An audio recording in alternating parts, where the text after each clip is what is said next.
Ganun yun. Pero dito sa ating Pangulo, walang palakasan dito. Lahat pantay-pantay. Kaya magkakaroon po ng skills development program na ibibigay po or ipagkakaloob po ng ating mahal na Pangulo para dun sa mga umuwi at mabigyan sila ng tamang benepisyo upang makapagsimula muli. Tandaan nyo po, makapagsimula muli at dito na manirahan ng tuluyan sa bansang Pilipinas at makapag-start po ng kahit maliit na negosyo at tamang puhunan. Ganyan po ang ginagawa ni PBBM. Kahit sa mga magsasaka natin, ganyan ang kanyang ginagawa. Kaya nga po ang laki.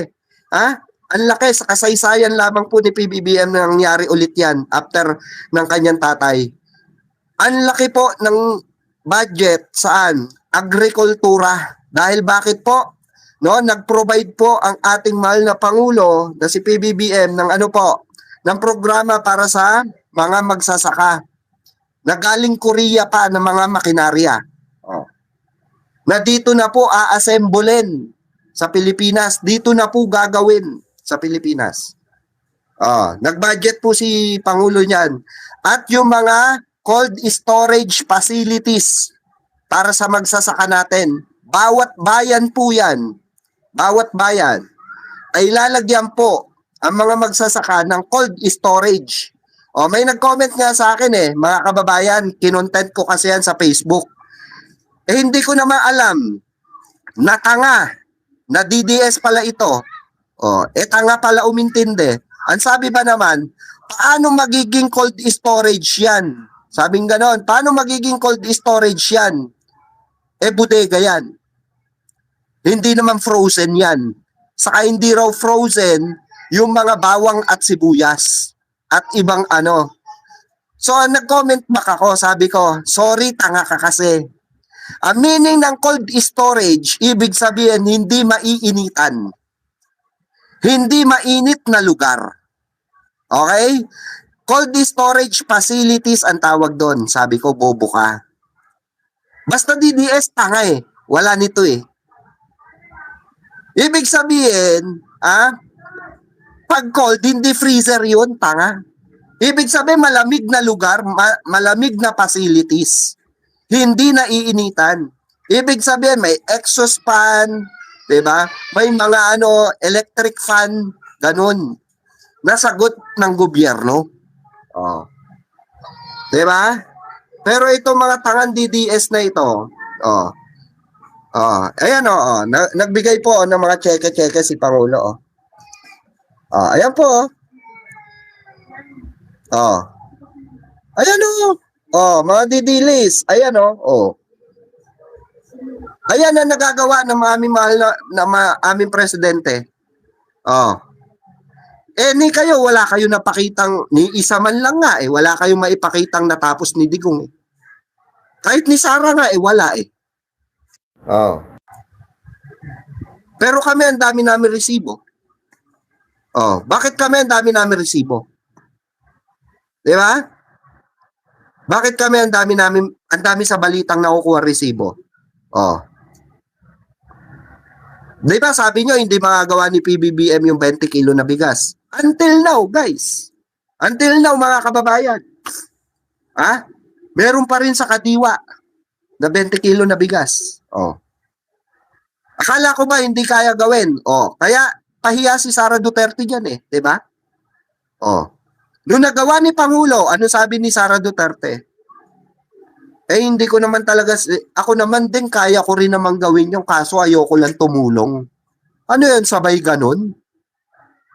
Diba? Ano yun, sabay ganun? Diba? Diba? Buti pa ang aming mahal na Pangulo, diba? May nagawa, may natapos. May naumpisan, may natapos.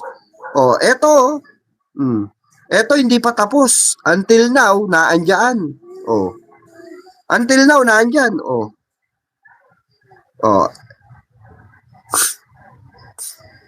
Alam nyo ba yung 20 kilo na bigas, mga kababayan? Na-skandal ngayon. Itinago ng Davao City.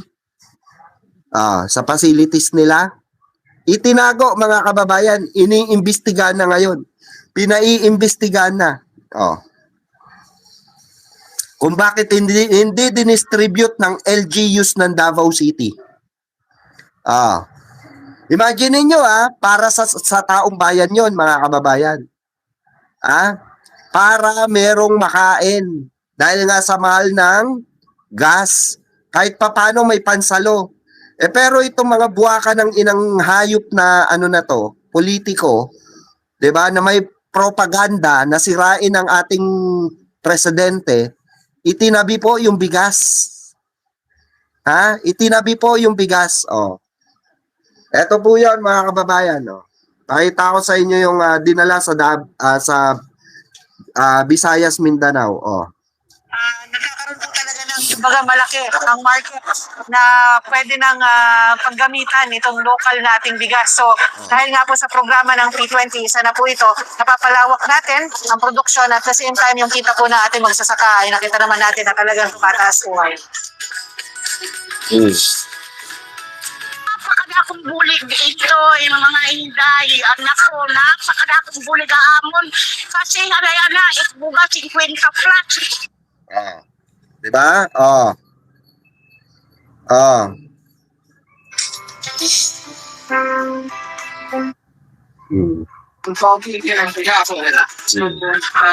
Sana makakita rin mobile partnership so that we will eventually be able to reach recognition of our overriding objective to make sure that it's our food is available, that is our we're progressing instead of retrogressing.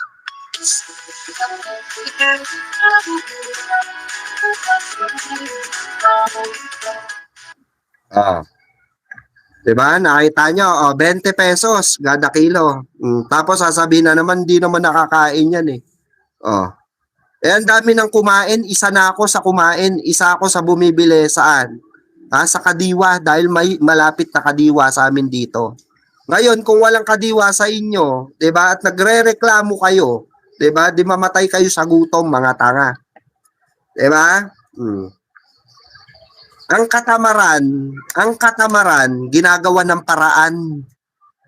Pero ang kabobohan, at katangahan, walang gamot dyan. Hindi mo magagawa ng paraan yan. Bobo ka nga eh. Diba? So natural, hanap ka ng paraan kung gusto mo ng paraan. Hindi ka magdadahilan. Gagawan mo ng paraan. Dahil sa mainit na pagtanggap dito sa pag-expand natin ng pagbebenta ng benteng bigas. Si NFA ngayon ay talaga namang pusakusan din ang pagbili ng palay mula sa ating magsasaka. At the same time po, yung mga interventions din natin na ginawa, katulad po ng ating suspension din ng importation, kumbaga may control na tayo ngayon ng konti sa importasyon. Nakita natin na tumaas po talaga ang presyo ng palay. Dito nga daw po sa summer, ito ay nasa 25 na wet at medyo umabot hanggang 28, no? Diba? Arinig nyo yan? Umabot na sa Samar. Samar. Napakadakong bulig ito, yung mga hinday. Anak ko, Yan ba yung wala nagagawa? Yan yung wala nagagawa? Yung sa Sara. Ano nagawa? Search nga tayo, ano nagawa ni Sara? What is Sara Duterte accomplishment?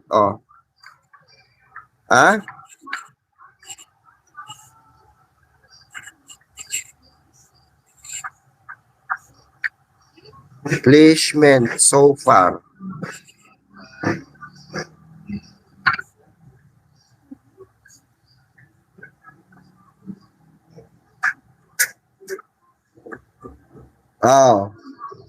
Ito lang yung accomplishment niya, makinig kayo. Ginugel na natin, biography na. Gumamit na tayo ng biography para sa mga didilis. Okay? Ayan,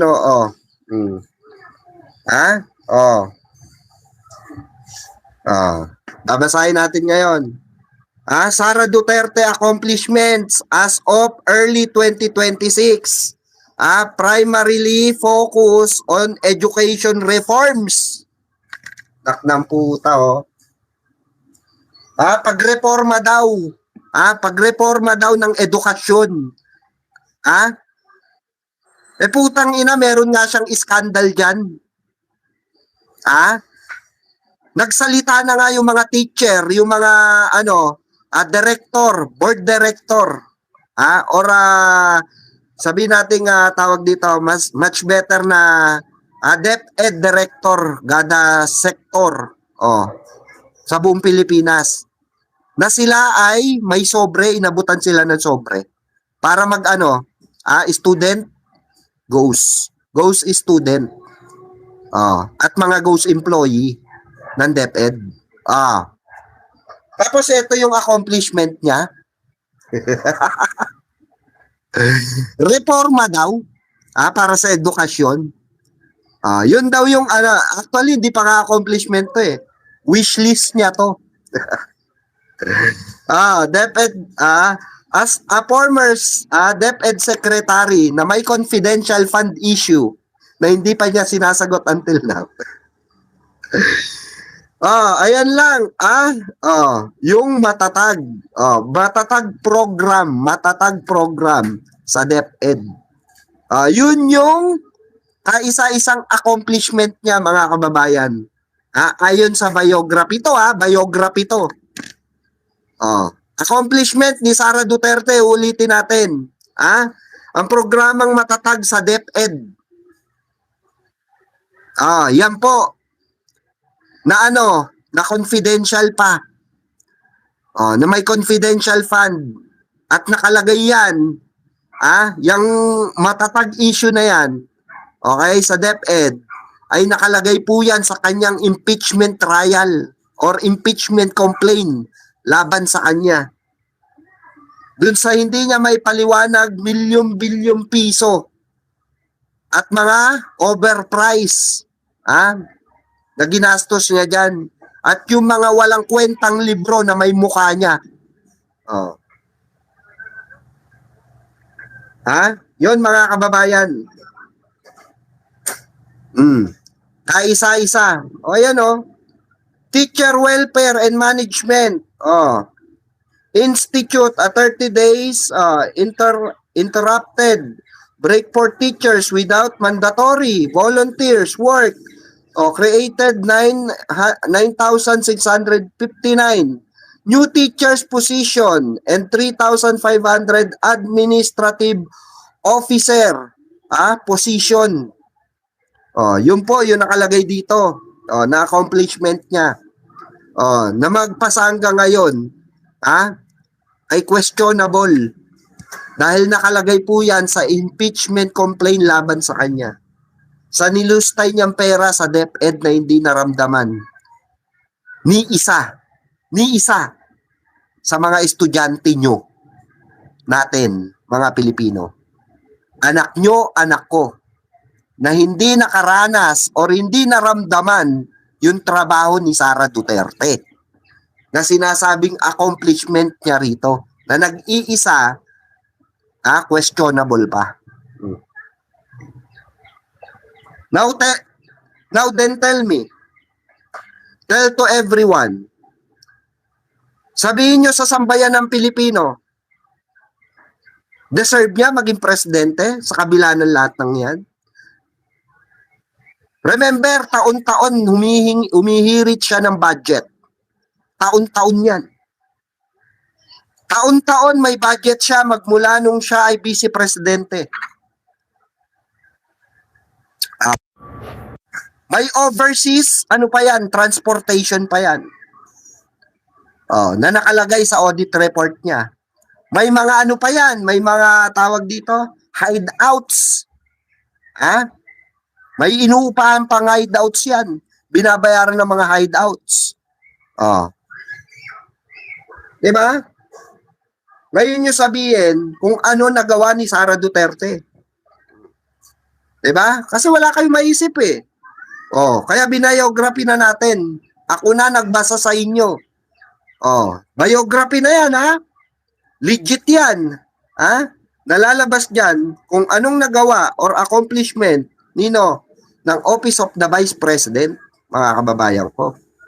Kaso ang problema nga, mga kababayan, dahil bobo ang mga DDS at tanga, inutil, mangmang, wala po silang mailatag na nagawa. Di ba? Siyempre tayo maglalatag. Kasi nga bakit? Ha? Eh, mas matalino tayo sa kanila eh. Tayo mag-a-adjust sa mga bobo at tanga. Di ba? Kasi yan lang ang pakinabang nila, mauto ng politiko. Oh, yan lang ang pakinabang nila sa lipunan, utuin ng politiko at magpauto sa politiko. Ulitin natin, magkaiba ang politiko sa public servant. Iba po yung gumagawa ng public service, iba yung namumulitiko lang. Yung mga ngako lang sa umpisa, pagkatapos wala na. Oh, katulad na lang ni Mr. 10K. Ha? Tulad na lamang po ni Mr. 10K. Na putang ina, hanggang ngayon wala pa yung 10K niya. Diba? Nakaupo na siya at lahat-lahat, wala pa rin 10K niya. Diba? Asan yung putang inang 10K na pangako niya? Oh, diba? Kasi nga, hindi siya public servant. Hindi siya for public service. Politiko po siya. Oo.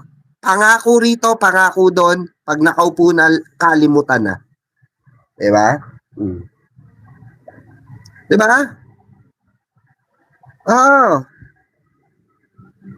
Asa na mga gold reserve ng Philippines? Bakit putang ina, sa Duterte ba yung gold reserve na yon? Ayun, binayad na sa utang ni Digong, gago. Uli ka na sa balita, tulog-tulog ka sa pansitan, tanga. Diba? Binayad na sa utang ni Digong 80% noong 2023 pa. Bobo. Diba? 2023 pa. Binayaran ni PBBM 80%. Binayad na. Dahil yon nasa last will yun. Bobo. Tanga. Mag-research ka, tanga. May cellphone ka. Ang mahirap sa inyo mga DDS, yung katangahan nyo, dala-dala nyo, bit-bit nyo dito sa social media hanggang sa pangkabuhayan nyo. Ha? Bit-bit nyo.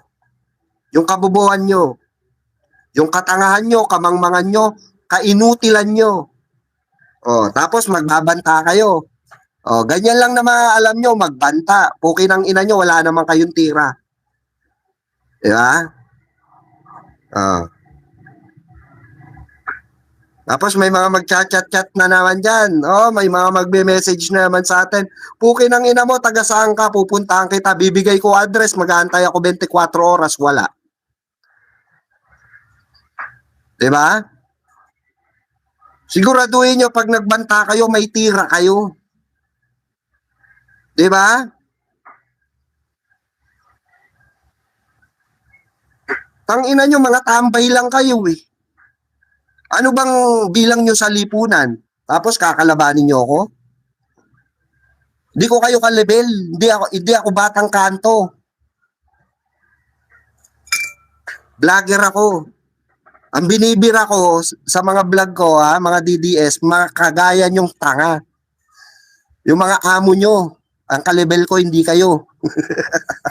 Putong lupa lang kayo. Kayang-kaya nga kayo ipadampot eh. Oh. Kaya nga kayo, takot kayo magsabi ng address eh. Oh, meron ako debate sa Facebook.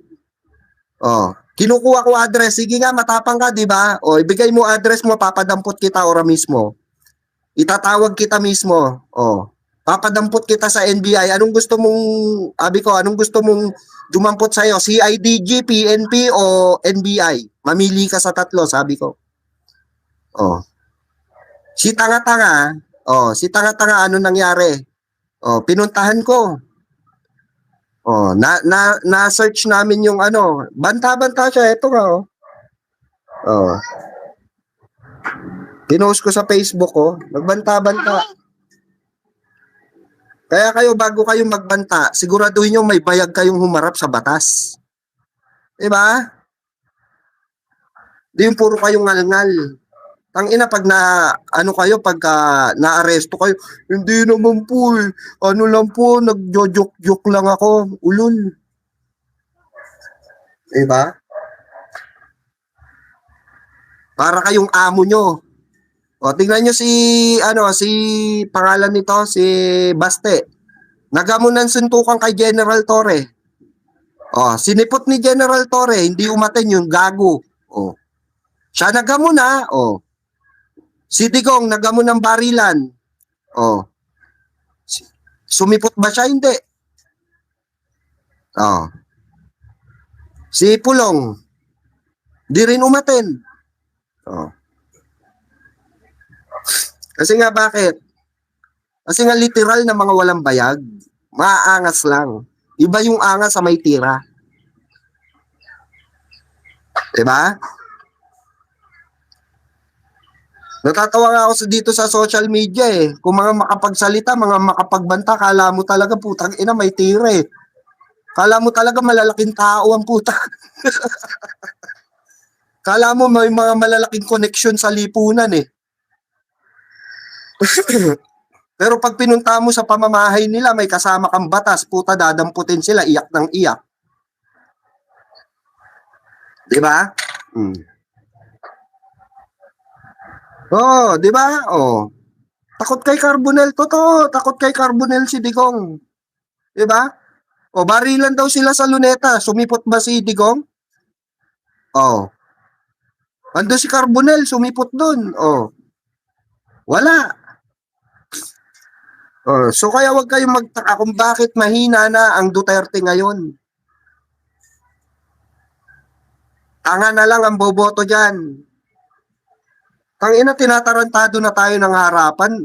Sabi ko nga sa inyo, ako dating Duterte ako. Dati kung pro Duterte nung panahon nakaupo siya. Wala na siya. Anong gagawin ko? May bagong presidente na. Oh. Anong gagawin ko? Balasubasin ko Pilipinas? Kagaya ng ginagawa ng Duterte. Pro-Philippines ako. Natural kung sino ang nakaupo, suportahan natin. Dahil yan ang niluklok ng lipunan, ng sambayan ng Pilipino. Kasi nung panahon na inupo si Duterte, nakaganyan kami. Ziplock kami. Oh. Sino lang ang bumaliktad sa amin? Si Banat Bay. Oh. Ginalaban niya Duterte. Tapos bumalik ulit sa Duterte. Oh. Pero nung nawala na si Digongyo, tapos na ang suporta namin sa kanya. Dahil bakit?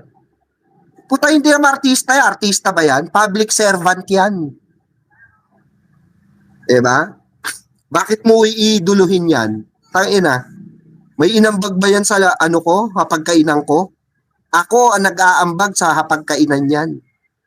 Diba? Kaya nga pasalamat tayo kung may nagawa ang isang politiko or ang isang public servant. Dahil alam natin, matinong politiko yun. Kasi may ginagawa para sa bansa. Yun ang mas magandang katotohanan. Oh. Katulad nito, example, itong kay Senator Risa Ontiveros. Example na lang.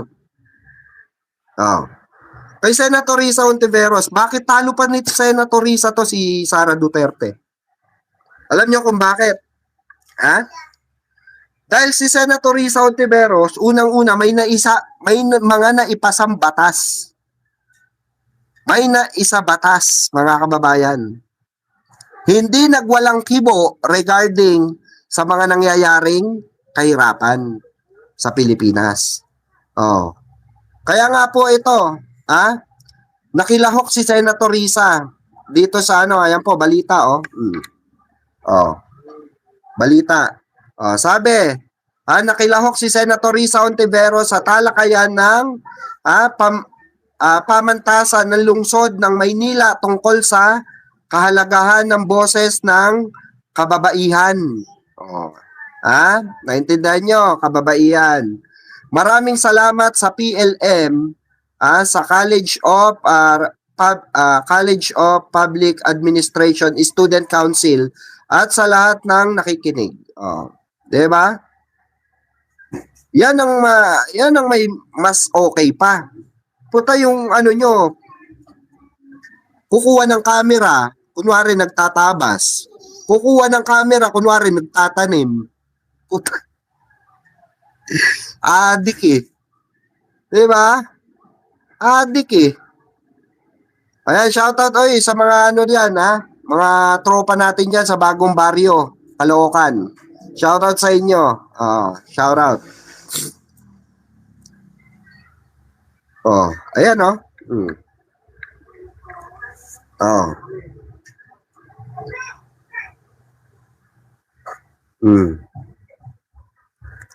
Buti pa si Senator Risa Ontiveros tanggap ng tao eh. Oh. 'Di ba? Oh. At handa siyang lumahok. Ito kagandahan kay Senator Risa, seryoso. Ang kagandahan kay Senator Risa, hindi mahirap lapitan. Totoo yan, hindi mahirap lapitan. Pangalawa, marunong makisama sa taong bayan. Mayaman, mahirap ka man. Pangatlo, makabayan, makadiyos, makabansa. Diba? Makatao. Pang-apat, may isang salita. Yan ang pinakang importante mga kababayan. May isang salita. Kaya yung kukunin natin sa darating na eleksyon mga kababayan, himay-himayin natin.